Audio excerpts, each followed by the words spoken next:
Two Americans are on their way home today after being detained in North Korea. Kenneth and Matthew Todd Miller have been released and are being escorted home by a senior U.S. official. Natasha Fateh is following that story for us. So, Natasha, what do we know about the release of these two men?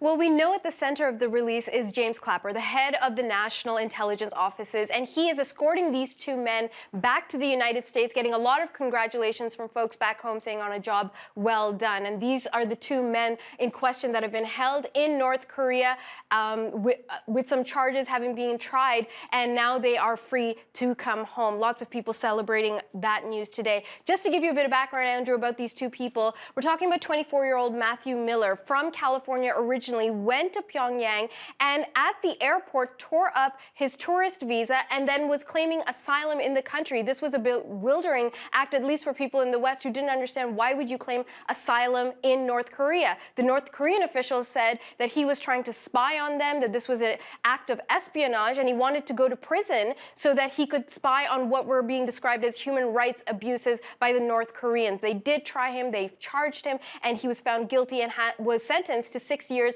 of hard labor. The other man released today is Kenneth.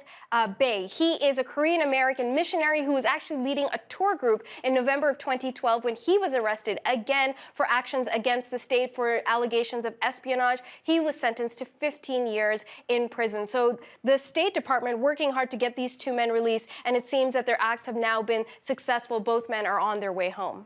And how is the American government responding to them being freed? Very few details coming out, Andrew, about how exactly this release was accomplished, but they are thanking their international partners. So have a look at what Clapper is saying himself. He said, "We welcome North Korea's decision to release both Mr. Bae and Mr. Miller. We want to thank our international partners, especially the government of Sweden."